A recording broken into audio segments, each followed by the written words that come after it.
let's begin.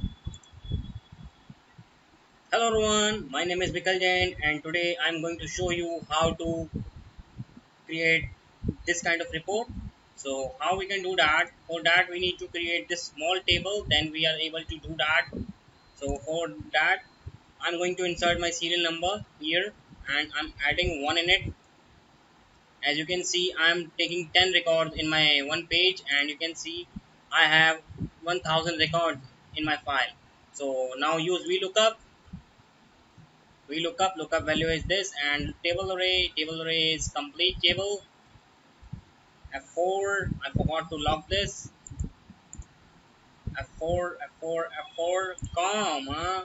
Now as you can see, our column number is varying. So what we are going to do, we are going to change our column numbers by using column functions. So I'm going to select it. I'm locking A3.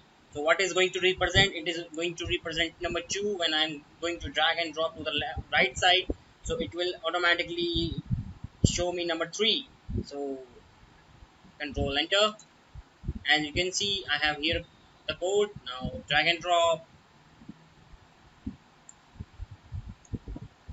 and perfect. Now what I need to do, I need to put the comma because I want to make my report beautiful. Now we need to create our report like this. So we need to add this scroll bar in it. So for that we need to go to developer tab, insert, and here it is, scroll bar. I'm inserting.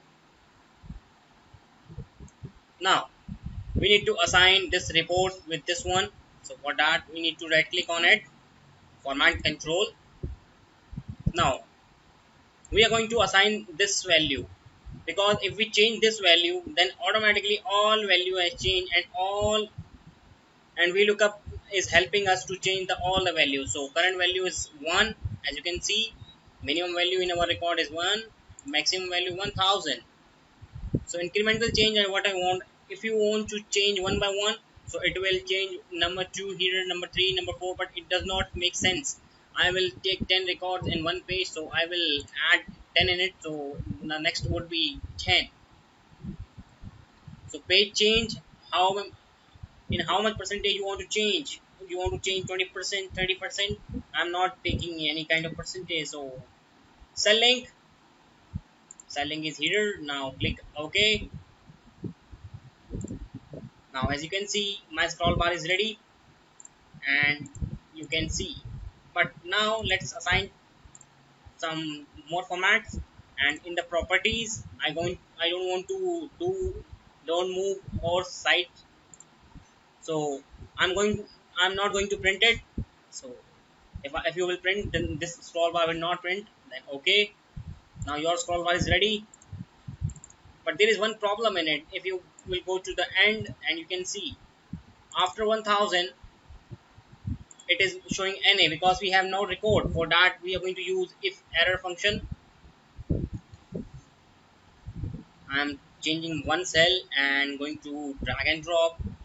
Instead of double zero, and instead of 0 I'm taking double quotes, drag and drop, and here drag and drop, and we are ready to go. So your report is ready. Keep enjoying and keep learning.